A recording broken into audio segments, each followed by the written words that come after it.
أعوذ بالله من الشيطان الرجيم. بسم الله الرحمن الرحيم.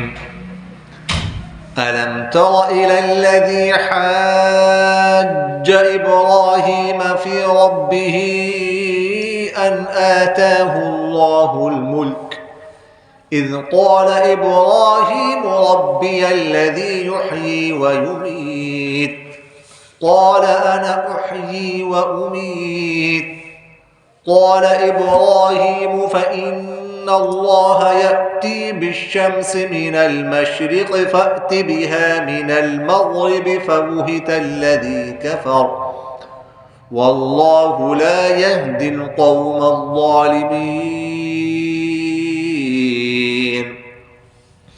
أو كالذي مر على قرية وهي خاوية على عروشها قال أنى يحيي هذه الله بعد موتها فأماته الله 100 عام ثم بعثه قال كم لبثت قال لبثت يوما أو بعض يوم قال بل لبثت 100 عام فانظر إلى طعامك وشرابك لم يتسنه وانظر إلى حمارك ولنجعلك آية للناس وانظر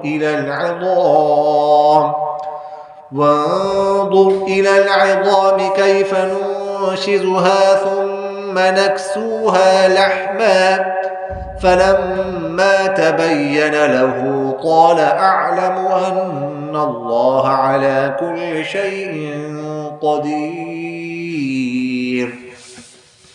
وإذ قال إبراهيم رب أرني كيف تحيي الموتى قال أولم تؤمن قال بلى ولكن ليطمئن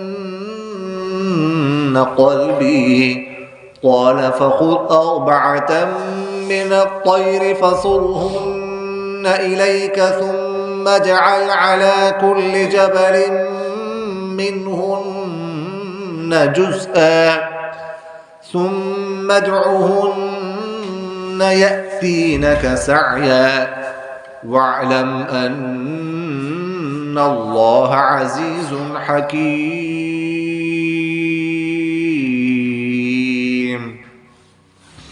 صدق الله العظيم. ألم تر کیا آپ نے نہیں دیکھا یا کہ آپ کو معلوم نہیں ہوا الی الذی اس شخص کے بارے میں حاج جس نے جھگڑا کیا بحث و مباحثہ کیا ابراہیم کے ساتھ فی ربہ اس کے رب کے بارے میں ان اس لیے کہ آتاہ اللہ الملک اللہ تعالیٰ نے اس کو دی تھی ملک بادشاہت اذ قال جب کہا ابراہیم علیہ السلام نے ربی الذی میرا رب وہ ہے یحیی جو زندہ کرتا ہے ویمیت اور مارتا ہے قال تو وہ شخص کہنے لگا انا احیی و امیت میں بھی زندہ کرتا ہوں اور مارتا ہوں قال ابراہیم نے کہا فإن اللہ بے شک اللہ تعالی یأتی لاتا ہے بالشمس سورج کو من المشرق مشرق کی طرف سے فأتی بس لے آؤ تم بہا اسے من المغرب مغرب کی جانب سے فبہت الذی بس شخص در رہ گیا حیران رہ گیا وہ شخص کفر جس نے کفر کیا تھا واللہ اور اللہ تعالی لا یہدی نہیں ہدایت دیتا القوم الظالمین ظالم قوم کو او کالذی یا اپنے اس شخص کی طرح نہیں دیکھا مر جو گزرا علی قریۃ ایک بستی پر وہی خاویۃ وہ گری پڑی تھی علی عروشی اپنے چھتوں پر قال وہ کہنے لگا انا کیسے یحیی زندہ کرتا ہے آباد کرتا ہے ہادی اس بستی کو اللہ تعالی بعد موتها اس کے مر جانے کے بعد، یعنی بنجر ہو جانے کے بعد، تباہ ہونے کے بعد. فاماته اللہ، پھر اللہ تعالیٰ نے موت دی اسے 100 عام 100 سال، ثم پھر بعثه اٹھا دیا اس کو. قال اللہ تعالیٰ نے پوچھا کم لبث کتنی دیر آپ ٹھہرے رہے. قال وہ کہنے لگا لبثت یوما میں ٹھہرا ایک دن، او بعض یوم یا دن کا کچھ حصہ. قال اللہ تعالیٰ نے فرمایا بل لبثت بلکہ آپ ٹھہرے رہے ہیں 100 عام 100 سال. فانظر بس دیکھو الی طعامک اپنے کھانے کی طرف، وشرابک اپنے پینے کی طرف، لم یتسنہ جو نہیں تبدیل ہوا. وانظر اور دیکھو الی حمارک اپنے گدھے کی طرف، وَلِنَجْعَلَكَ اور تاکہ بنا دیں ہم آپ کو آیتن نشانی، للناس لوگوں کے لیے. وانظر اور دیکھ لو الی العظام ہڈیوں کی طرف، کیفا کیسے، ننشطها ہم ان کو جوڑتے ہیں، ثم پھر نکسوا چڑھاتے ہیں اس پر، لحم گوشت.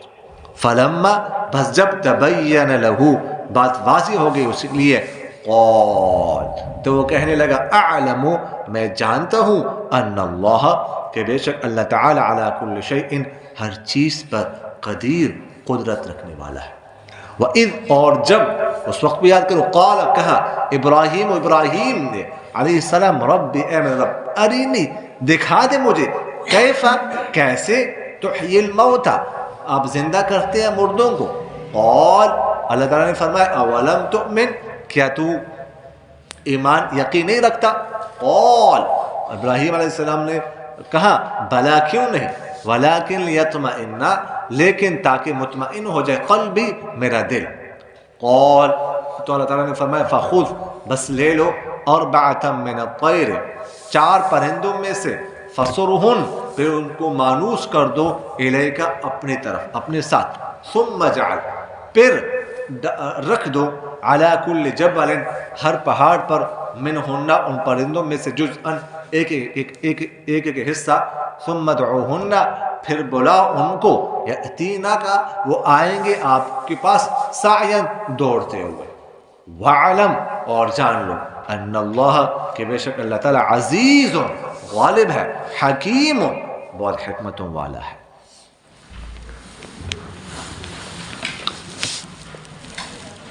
اچھا پچھلی آیت میں اللہ تعالیٰ نے فرمایا تھا کہ اللہ ولی الذین آمنوا یخرجهم من الظلمات الى النور والذین کفروا اولیاءهم الطاغوت یخرجونهم من النور الى الظلمات. ٹھیک ہے کہ اللہ تعالیٰ ان لوگوں کا ولی کارساز ہے جو ایمان لا چکے ہیں. اللہ تعالیٰ ان کو اندھیروں سے روشنی کی طرف نکالتا ہے، اور ان کے جو بت ہیں ٹھیک ہے وہ ان کو روشنی سے اندھیرے کی طرف نکالتے ہیں. اب اس کی کچھ مثالیں جو ہے یہاں پر اللہ تعالیٰ دینا چاہتے ہیں. ابراہیم علیہ السلام پیدا ہوئے عراق میں. عراق اس زمانے میں عمال کا قوم آباد تھی. پہلے ان کے بارے میں بات کر چکا. عملیق کے نسل سے تھے یہ لوگ، ٹھیک ہے، یہ قوم وہاں پر آباد تھی. اور اس دوران جو بادشاہ اس علاقے اس وقت جو بادشاہ تھا اس کا نام تھا نمرود بن کنعان، مشہور بادشاہ.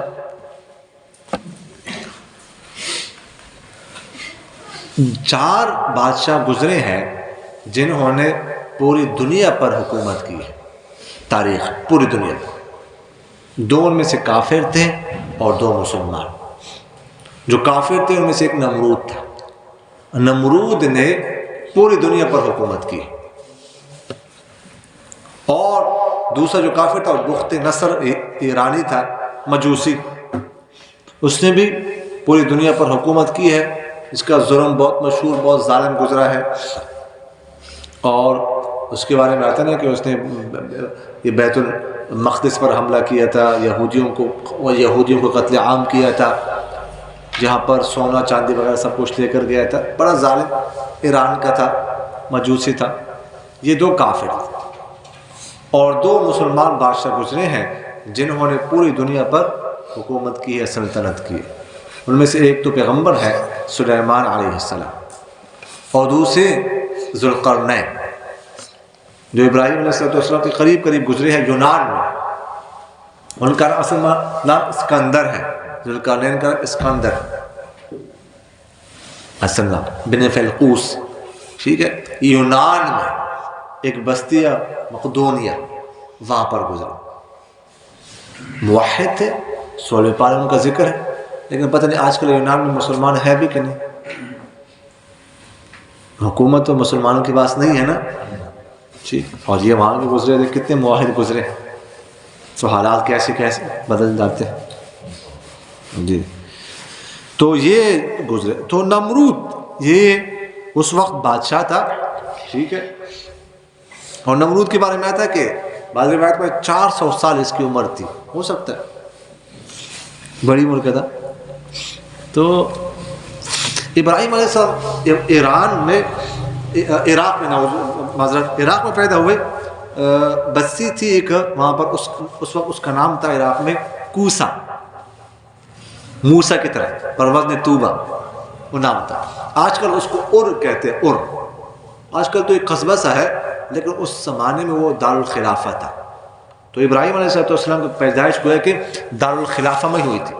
اور ابراہیم علیہ السلام کا جو والد تھا آزر، قرآن پاک میں ہے نا، وَإِذْ قَالَ إِبْرَاهِيمُ لِأَبِيهِ آزَرَ، وہ نمرود کا وزیر مذہبی امور تھا، وزیر برائے مذہبی امور تھا. یعنی بتخانہ کہاں بنانا ہے، بت کیسے رکھنے ہیں، مجاور کس کو رکھنا ہے. ٹھیک ہے. اس کا دیکھ بھال تو یہی مذہبی امور کرتا ہے نا. ٹھیک ہے. تو مذہب بت جو ہے نا ان کے معبود تھے، تو جو مذہبی امور ان کے ذمے تھے. اب اسی کرم میں جو مذہبی امور ہے، جو بت بنانے والا ہے، بت شکن پیدا ہو رہا ہے. جو بت ساز ہے، بت گرانے والا اللہ تعالیٰ پیدا کر رہا ہے. اس گرانے ایسے گھر میں کیا ابراہیم علیہ السلام کسی اور گھر میں اللہ تعالیٰ نہیں پیدا کر سکتے تھے؟ کسی اور گھر نہیں پیدا ہو سکتے تھے؟ نہیں، بنا پیدا کرنے اسی گھر میں. ایک اللہ تعالیٰ کی دین ہے. یعنی باپ دے کو یعنی وہ کیا ہے، کتنی گمراہی میں پڑا ہوا ہے، اور بیٹا ایسا نیک صالح کہ آپ صلی اللہ علیہ وسلم سے کہا جا رہا ہے ملت ابراہیمی کی پیروی کرو. ابراہیم علیہ السلام ایک نام ہے، آپ صلی اللہ علیہ وسلم کے بعد ابراہیم علیہ السلام کا ایک نام ہے، بہت بڑا نام ہے. یعنی قیامت تک جو ہے نا ان کا ہر سال ان کے جو ہے نا سنت کو زندہ کیا جائے گا. ٹھیک ہے. اور ہر سال ان کے سنت پر لاکھوں نہیں، کروڑوں نہیں، اربوں نہیں، کھربوں روپے خرچ کیا جائے گا. یہ دنیا یاد رکھی ہر سال. تو اس گھر میں پیدا ہوئے. تو خیر وہ باقی جو ہے نا مشہور ہے جو ہے. تو یہاں پر پہلی آیت میں نمرود کے ساتھ ابراہیم علیہ السلام کے ایک مکالمے کا ذکر ہے. مناظرہ تو نہیں، مکالمے کر سکتے ہیں، انبیاء مناظرہ تو نہیں کرتے تھے. مناظرہ اللہ کے بارے میں، مکالمہ اللہ کے بارے میں. ٹھیک ہے. یہ یعنی کیوں مکالمہ اللہ تعالیٰ کے بارے میں ہوا، اس کا پس منظر اگر ہم اس تاریخ میں جائے تو یہ ہمیں سمجھ میں آتا ہے کہ اس وقت جو بادشاہ ہوتا تھا نا، بادشاہ، تو وہ صرف بادشاہ نہیں ہوتا تھا، بلکہ وہ جو ہے نا باقی دیوتاؤں کی طرح ایک دیوتا جو ہے اس کو سمجھا جاتا تھا. ٹھیک ہے. یعنی گویا کہ اس کو ایک رب کا اوتار سمجھتے تھے. اوتار تو جانتے ہیں کہ نہیں جانتے؟ باقی اوتار جانتے ہیں نا. اوتار ہندوؤں کا اوتار ہوتا ہے، نام تو سنا ہوگا. اوتار اس کو کہتے ہیں ان کے ہندوؤں کے ہاں کہ بھگوان جو ہے نا وہ انسانی جسم میں فلاں شخص میں آ گیا ہے، داخل ہو گیا. ان رب بھگوان فلاں شخص کے جسم میں آ گیا دنیا میں اصلاح کے لیے. تو جس کے جسم میں آ گیا اس کو اوتار کہتے ہیں کہ بھگوان کا اوتار. دیوتا بھی اسی کو کہا جاتا ہے. تو اس وقت جو بادشاہ ہوتا تھا نا وہ صرف سیاسی لیڈر نہیں ہوتا تھا، بلکہ وہ مذہبی لیڈر بھی ہوتا تھا. وہ ایک دیوتا کا مظہر سمجھا جاتا تھا سب سے بڑا. تو اس لیے جو ہے نا یہ ابراہیم علیہ السلام نے ظاہر دعوت شروع کی ہوگی کہ رب صرف اللہ ہے. تو نمرود نے بلایا ہوگا، نمرود نے پوچھا ہوگا نا آپ کیا کہہ رہے ہو، کیا ہو رہا ہے، کس طرح کی باتیں کر رہے ہیں؟ تو ابراہیم علیہ السلام نے فرمایا رب تو اللہ ہے. ٹھیک ہے. اچھا یہاں پر اللہ تعالیٰ فرماتے ہیں نا کہ الم تر الی الذی حاج ابراہیم فی ربہ ان آتاہ اللہ الملک. ابراہیم کے ساتھ جھگڑا کیا اللہ کے بارے میں اس شخص سے جس کو اللہ تعالیٰ نے حکومت دی تھی. اس لیے جھگڑا کیا کہ حکومت دی تھی. جب حکومت دی تو اور اللہ کا شکر ادا کرنا چاہیے تھا نا، الٹا ہو گیا. یہ آج کل دیکھیں آپ لوگوں کو جن کے پاس مال و دولت ہوتی ہے، پیسہ ہوتا ہے، بجائے کہ وہ اور اللہ کے سامنے جھکے، اللہ کے قریب ہو جائے، اللہ کو یاد کریں، اللہ سے دور ہوتے ہیں. اتنا تکبر ہے ان لوگوں میں، ان کے پاس دنیا ہوتی ہے، مال ہوتا ہے، آپ سوچ نہیں سکتے. اللہ تعالیٰ نے مال دیا تو شکر کرو اللہ کا، اور ایسا شکر کرنا چاہیے. نہیں، اللہ سے دور ہو، بہت کم، بہت کم.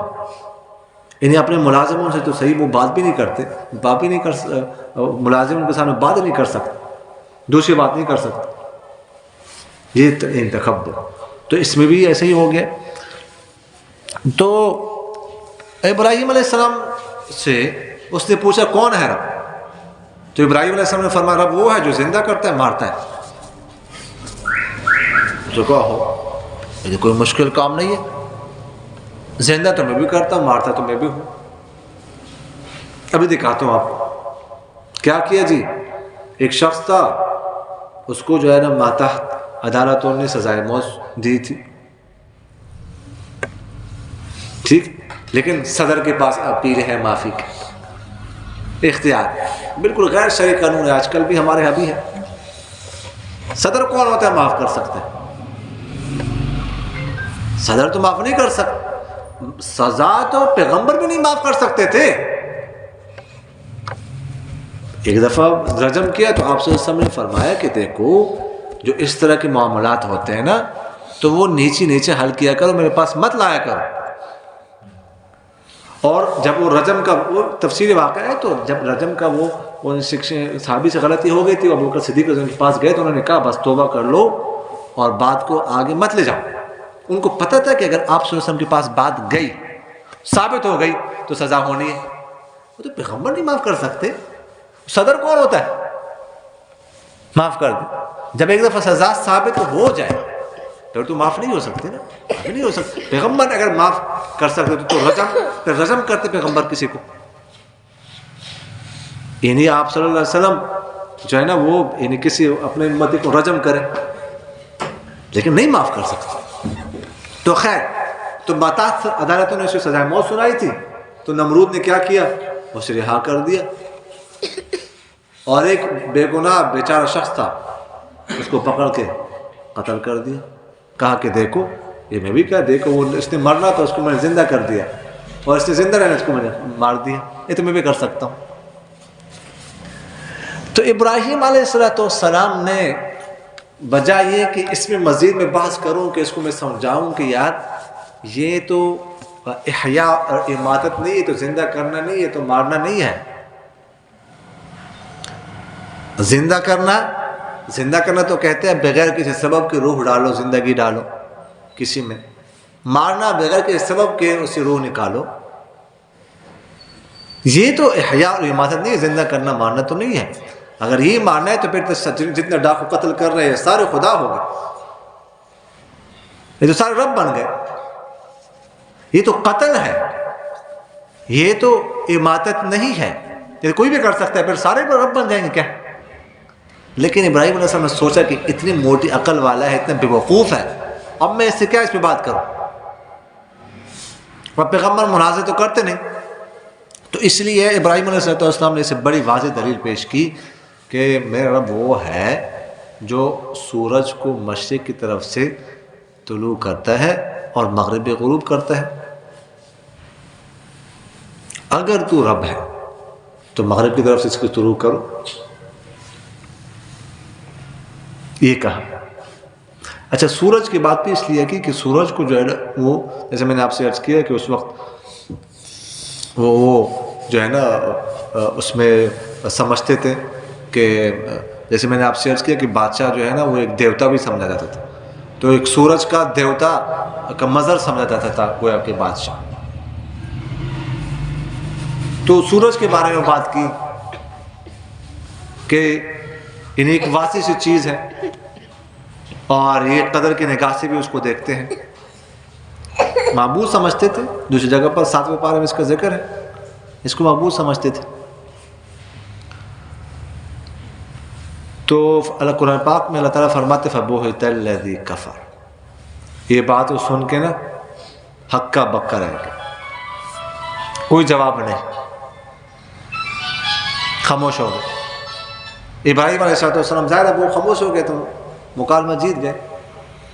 اچھا, اب نمرود یہ بھی کہہ سکتا تھا کہ یہ جو سورج مشرق کی طرف سے طلوع ہو رہا ہے, مغرب میں غروب ہو رہا ہے, یہ تو میں کر رہا ہوں, میں ہی تو کر رہا ہوں, میں خدا ہوں.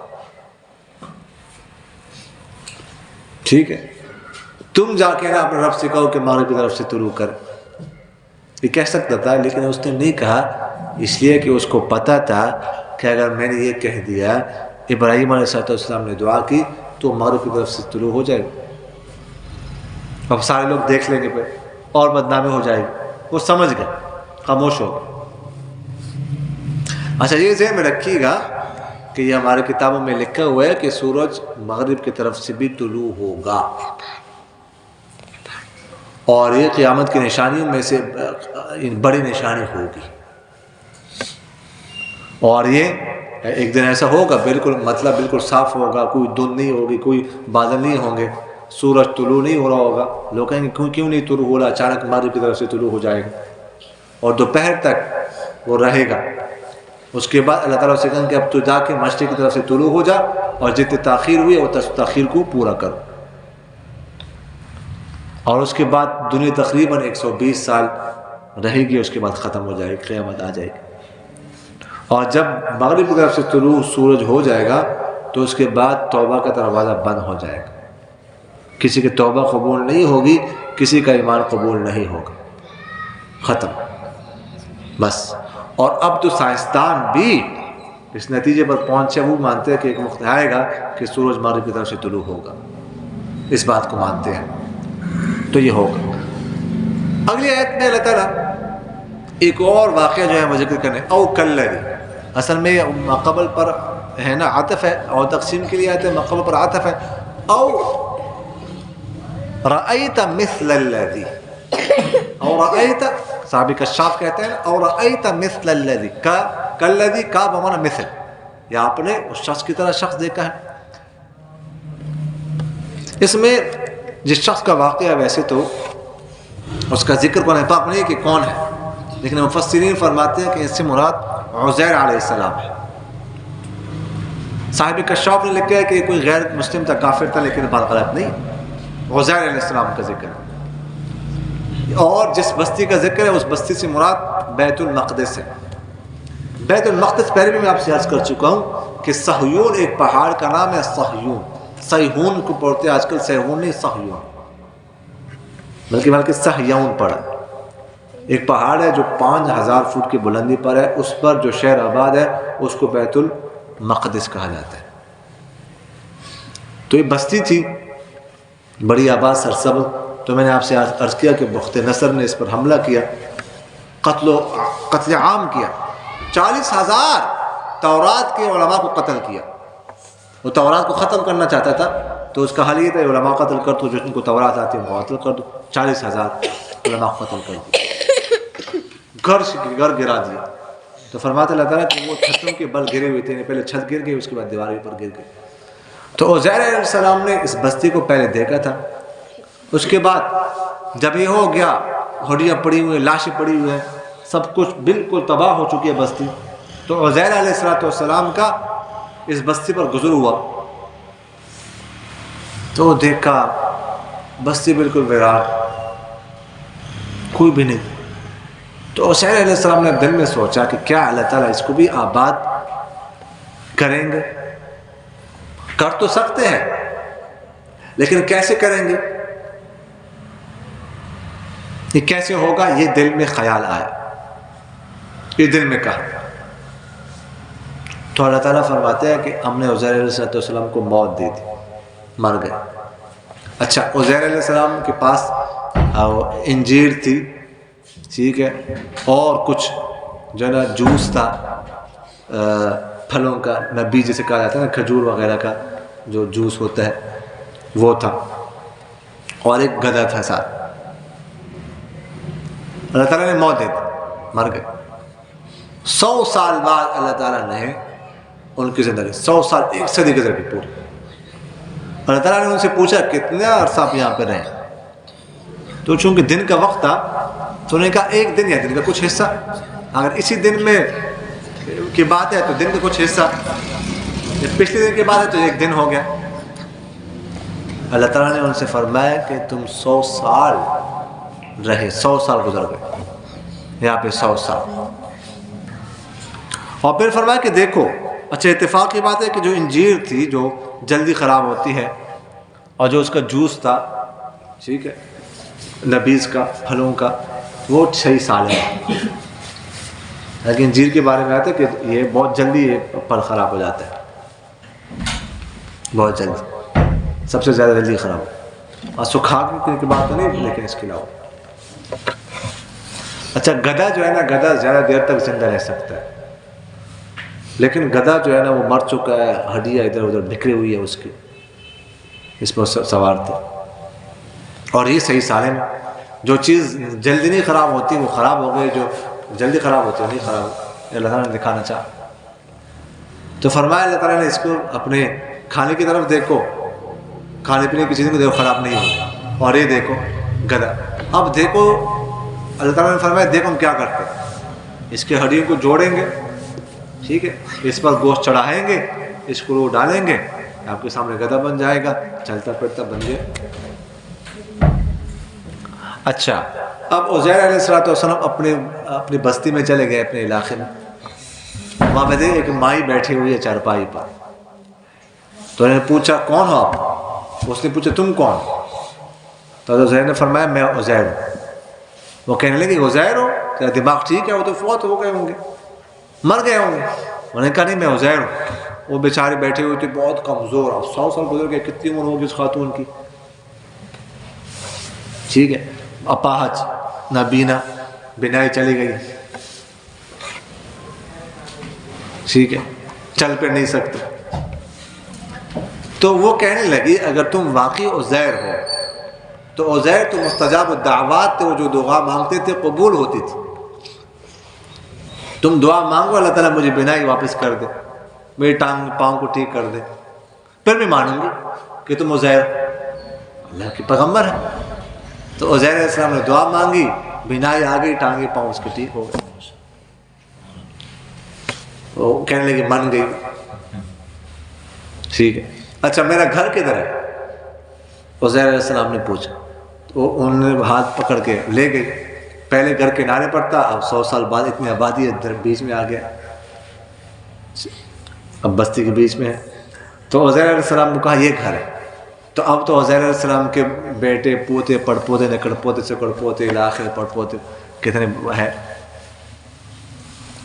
داخل ہونے لگے. تو بچے کہہ رہے ہیں نہیں نہیں نہیں کدھر جا رہے ہیں بابا، کدھر جا رہے ہیں دماغ ٹھیک ہے؟ میرا گھر ہے. نہیں گھر نہیں ہے، گھر نہیں ہے. وہ خاتون کہہ رہی نہیں بیٹا یہ دادا ہے آپ کا، پردادا ہے، ہمیں کیا پتا کون. تو ایک بیٹا تھا ان کا، اس وقت ان کی عمر عزیر علیہ السلام کی بیٹی کی عمر 118 سال تھی. 100 سال تو ادھر گزر گئے نا. تو انہوں نے کہا کہ اگر واقعی ہمارے والد ہے تو ہمارے والد کی 2 نشانیاں تھیں، اس سے پتہ چل جائے گا. ایک نشانی تو یہ تھی کہ 2 کندھوں کے درمیان چاند کی طرح ایک نشان تھا، اور دوسری بات ہے کہ وہ تورات کے عالم تھے، تورات کے حافظ تھے، تو پتہ چل جائے گا. تو نشان دیکھا، نشان موجود ہے، اور تورات سامنے رکھی پڑھنے لگے. تو انہوں نے کہا ہاں جی واقعی ہمارے والد ہیں. خیر اس کے بعد جانے دیا.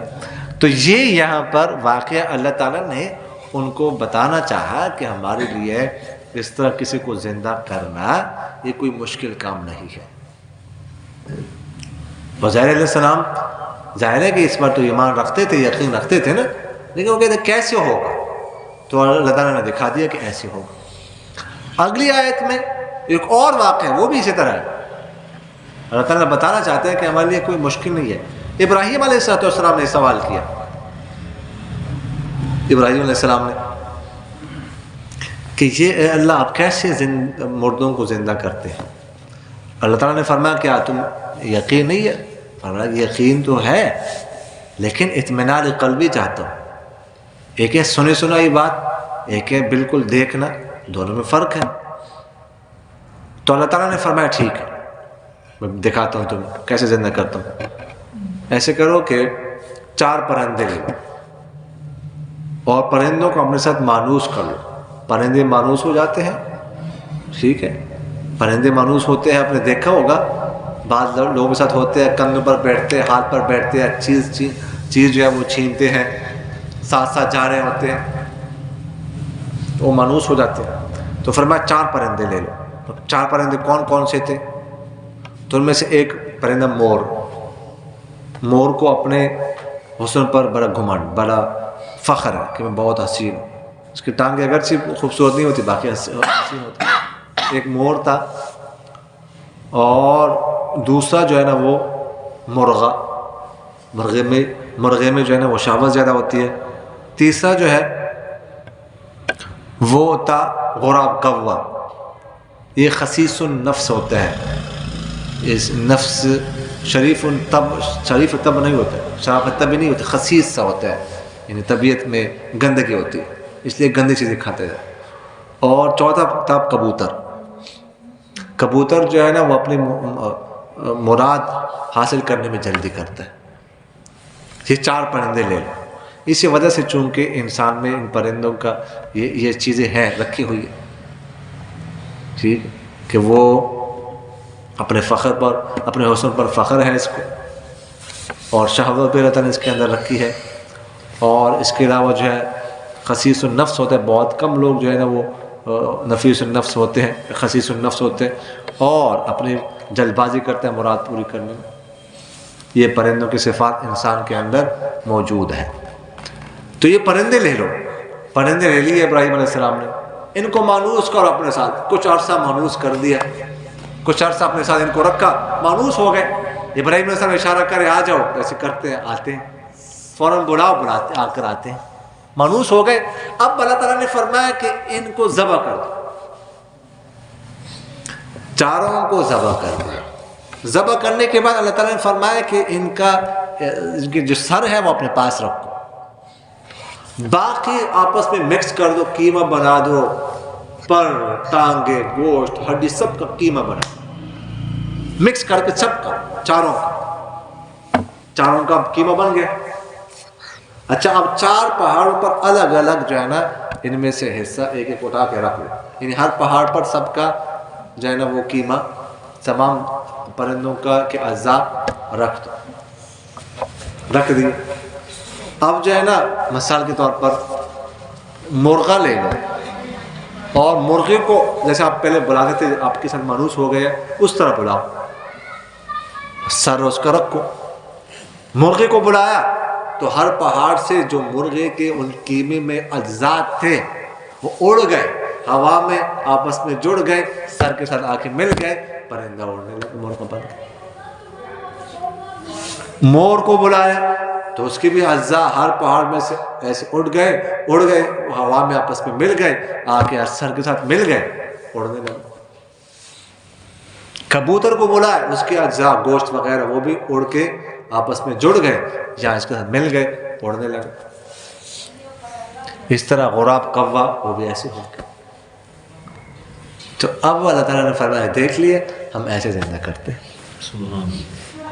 اللہ تعالیٰ قادر ہے. تو یہ جو ہے نا اللہ تعالیٰ نے ایک دوسرا واقعہ ذکر کر دیا کہ مردوں کو زندہ کرنا یہ ہمارے لیے کوئی مشکل نہیں ہے. اچھا، یہاں پر آتا ہے نا کہ ابراہیم علیہ السلام نے فرمایا، اللہ تعالیٰ نے فرمایا اولم تؤمن، کیا تم ایمان نہیں رکھتے؟ تو فرمایا قال بلا، کیوں نہیں، ولکن لیطمئن قلبی، تاکہ میرا دل مطمئن ہو جائے، اس لیے پوچھ رہا ہوں. بعض روایت میں یہ بھی آتا ہے، بعض لوگوں نے لکھا ہے، روایتوں میں تو نہیں، بعض حضرات نے کہا کہ قلبی جو ہے نا ابراہیم علیہ السلام کے ایک دوست کا نام تھا. تو انہوں نے کہا مجھے تو ابراہیم علیہ السلام نے فرمایا ولکن لیطمئن قلبی، کہ مجھے تو یقین ہے لیکن تاکہ قلبی جو میرا دوست ہے وہ مطمئن ہو جائے.